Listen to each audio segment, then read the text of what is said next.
नमस्कार और the deep dive में आपका स्वागत है। आज हम एक ऐसी उलझन पर बात कर रहे हैं जो शायद भारत के लाखों घरों के फाइनेंशियल फैसलों की नींव में है। वो है बीमा और निवेश के बीच का बड़ा भ्रम। अक्सर लोग बीमा पॉलिसी ये सोचकर खरीदते हैं कि ये सुरक्षा के साथ साथ एक शानदार इन्वेस्टमेंट भी है, पर क्या क्या ये सच है? ये सिर्फ एक भ्रम नहीं है। ये शायद भारत में मिडिल क्लास परिवारों की सबसे महंगी वित्तीय गलती है। महंगी गलती? जी, देखिए, बीमा और निवेश दोनों जरूरी हैं, पर वो एक ही सिक्के के दो पहलू बिल्कुल नहीं है। दोनों का मकसद, उनका काम करने का तरीका, सब कुछ अलग है। तो इसी गुत्थी को सुलझाने के लिए हमारे पास लक्ष्मीकांत का एक लेख है, जो खुद एक AMFI registered mutual fund distributor हैं। उन्होंने इस भ्रम को बहुत ही सीधे तौर पर चुनौती दी है। तो चलिए इस पर गहराई से चर्चा करते हैं, समझते हैं कि बीमा का असली काम क्या है और क्यों इन दोनों को अलग रखना हमारे वित्तीय भविष्य के लिए इतना जरूरी है। बिल्कुल। आज की चर्चा का मकसद एक साफ ढांचा तैयार करना है। हम बीमा के मूल सिद्धांत को समझेंगे और ये भी देखेंगे कि वो हाइब्रिड योजनाएं जो सुरक्षा और रिटर्न दोनों का वादा करती हैं, वो क्यों क्यों अक्सर दोनों ही मोर्चों पर बुरी तरह फेल हो जाती हैं। ठीक है, तो शुरुआत सबसे बुनियादी सवाल से करते हैं। अगर बीमा निवेश नहीं है तो फिर यह है क्या? हमारे सोर्स में एक शब्द का इस्तेमाल हुआ है, रिस्क ट्रांसफर। ये सुनने में थोड़ा सा टेक्निकल लगता है। आम भाषा में इसका क्या मतलब हुआ? हाँ, इसे ऐसे समझिए कि आप अपनी जिंदगी के सबसे बड़े वित्तीय जोखिम को, जैसे कि परिवार के कमाने वाले सदस्य की असमय मृत्यु, बिल्कुल, उस बड़े आर्थिक संकट के रिस्क को आप एक छोटी सी सालाना कीमत, जिसे हम प्रीमियम कहते हैं, देकर एक बीमा कंपनी के कंधों पर डाल देते हैं। अच्छा। यही है रिस्क का ट्रांसफर। सोचिए, अगर घर के कमाने वाले सदस्य को कुछ हो जाए तो परिवार के सपने, बच्चों की पढ़ाई, घर के खर्चे, सब पर अचानक एक पहाड़ टूट पड़ता है। मतलब ये एक तरह का फाइनेंशियल शॉक अब्जॉर्बर है। एकदम सही शब्द। बीमा का एकमात्र मकसद है किसी अनहोनी की स्थिति में आपके परिवार को एक मुश्त रकम देकर उस वित्तीय खाई में गिरने से बचाना। ये एक सुरक्षा कवच है, पैसे बनाने की मशीन नहीं। इसका काम धन कमाना नहीं है, बल्कि आपके कमाए हुए धन और भविष्य की कमाई को सुरक्षित रखना है। ठीक है, ये बात तो समझ में आई। पर अगर बीमा का काम सिर्फ सुरक्षा देना है, तो फिर बाजार में कहानी कुछ और ही क्यों सुनाई जाती है? एजेंट अक्सर कहते हैं मैच्योरिटी पर पैसा वापस मिलेगा, आपको बोनस भी मिलेगा, और सबसे आकर्षक लाइन जो है, आपका दिया हुआ एक एक पैसा वापस। हाँ, ये सुनने में तो बहुत अच्छा लगता है कि सुरक्षा भी मिल गई और पैसा भी, मतलब बर्बाद नहीं हुआ। और यही वो भावनात्मक जाल है जिसमें ज्यादातर लोग फंस जाते हैं। हमारे सोर्स में endowment plans, money back policies और यूलिप्स जैसी योजनाओं का जिक्र है। ये सभी हाइब्रिड प्रोडक्ट हैं। हाइब्रिड मतलब जो बीमा और निवेश को एक ही पैकेट में बेचने की कोशिश करते हैं। दावा ये होता है कि आपको दोनों दुनिया का बेस्ट मिलेगा। एक मिनट, यहाँ एक सवाल है। जैसे मेरे एक दोस्त के एजेंट ने उसे कहा था कि यूलिप में पैसा शेयर बाजार में भी लगता है, तो रिटर्न तो अच्छा मिलना ही चाहिए। क्या ये सच नहीं है? ये आधा सच है, और आधा सच अक्सर पूरे झूठ से ज्यादा खतरनाक होता है। अच्छा। हाँ, यूलिप में आपका पैसा बाजार में लगता है, लेकिन जिस रास्ते से लगता है वो खर्चों से भरा है। इन हाइब्रिड योजनाओं में दो बुनियादी खामियां हैं, जैसा कि स्रोत बताता है। पहली, इनका बीमा कवर मतलब लाइफ कवर बहुत ही कम होता है। कितना कम? मान लीजिए आप सालाना 50,000 रुपए का प्रीमियम दे रहे हैं, तो ऐसी पॉलिसी में आपको शायद 5 से 10 लाख का ही जीवन बीमा मिलेगा। आज के समय में क्या ये रकम किसी परिवार के लिए काफी है? बिल्कुल नहीं। 10 लाख में तो आज एक अच्छी गाड़ी भी नहीं आती। परिवार का भविष्य कैसे सुरक्षित होगा? वही तो, ये तो हुई सुरक्षा की बात। और निवेश वाले पहलू का क्या वहां अच्छे रिटर्न मिलते हैं? वही तो दूसरी और सबसे बड़ी समस्या है। इन्वेस्टमेंट के नजरिए से देखें तो इन पॉलिसियों का जो सालाना रिटर्न है वो औसतन सिर्फ 5 से 6% के बीच होता है। सिर्फ 5-6%? जी, और ये रिटर्न भी आपके प्रीमियम से कई तरह के चार्जेस काटने के बाद आता है, जैसे premium allocation charge, policy admin charge, fund management charge और मोर्टेलिटी चार्जेस। ओहो, इतने सारे चार्जेस! हाँ, तो नतीजा ये होता है कि आपका पैसा महंगाई को भी मुश्किल से मात दे पाता है। तो सोचिए, आपको ना तो पूरी सुरक्षा मिली और ना ही आपके पैसे ने ठीक से काम किया। 5 से 6%, ये तो कई मामलों में बैंक के फिक्स डिपॉजिट से भी बेहतर नहीं है। ये बात तो हैरान करने वाली है। तो अगर ये पैसा यहाँ नहीं डालना है तो फिर एक आम इंसान अपनी बचत को कहाँ लगाए ताकि वो सच में बढ़े भी हो, सुरक्षा भी मिले? स्रोत इसका एक बहुत ही साफ और कारगर समाधान देता है। क्या? मिश्रण मत कीजिए। बीमा और निवेश को दो अलग अलग बाल्टियों में रखिए। बीमा का काम बीमा को करने दीजिए और निवेश का काम निवेश को। ठीक है, इससे थोड़ा और खोलते हैं।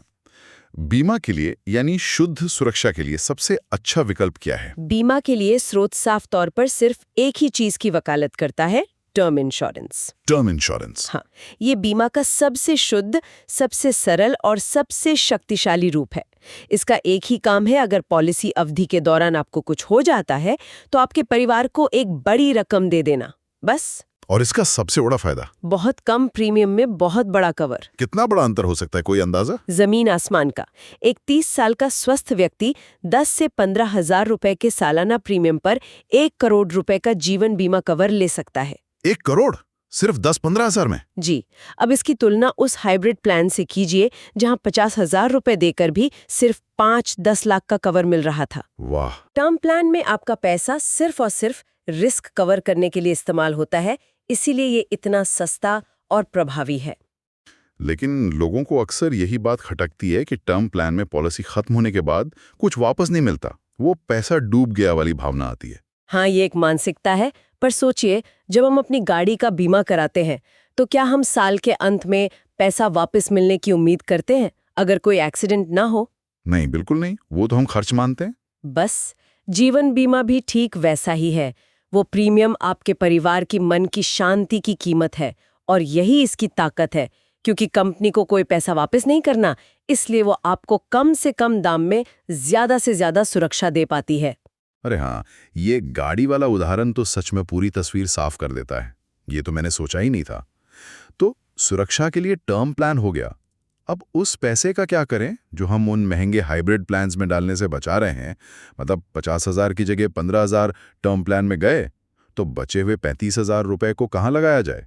अब आता है कहानी का दूसरा और रोमांचक हिस्सा, वेल्थ क्रिएशन, धन सृजन। हाँ, उस बचे हुए पैसे को आपको निवेश के उन साधनों में लगाना चाहिए जिनका मुख्य काम ही आपके पैसे को बढ़ाना है। स्रोत में कुछ विकल्प दिए गए हैं, जैसे mutual funds, public provident fund यानी पीपीएफ, नेशनल पेंशन सिस्टम यानी एनपीएस, या सीधे इक्विटी यानी शेयर बाजार। तो इनका काम है सिर्फ पैसा बढ़ाना? बिल्कुल, इनका काम आपके वित्तीय लक्ष्यों जैसे रिटायरमेंट, बच्चों की उच्च शिक्षा या घर खरीदना के लिए संपत्ति बनाना है। पर इन विकल्पों में भी तो काफी विविधता है। मतलब पीपीएफ या एनपीएस जहां सुरक्षित लगते हैं, वहीं म्यूचुअल फंड और शेयर बाजार में रिस्क होता है। एक आम निवेशक कैसे चुने? पर आपके वित्तीय लक्ष्यों की भूमिका आती है। पीपीएफ या एनपीएस जैसे विकल्प जहां रिटर्न लगभग तय होते हैं, वो लंबी अवधि के लिए सुरक्षित बचत के लिए अच्छे हैं, खासकर रिटायरमेंट जैसे लक्ष्यों के लिए। जी। वहीं म्यूचुअल फंड के जरिए आप शेयर बाजार की ग्रोथ का फायदा उठा सकते हैं, जो लंबी अवधि में महंगाई को बड़े अंतर से मात देने की क्षमता रखता है। लेकिन उसमें रिस्क भी तो है। लेकिन जो लोग बाजार नहीं समझते, उनके लिए सिस्टमैटिक इन्वेस्टमेंट प्लान यानी एसआईपी एक बेहतरीन रास्ता है।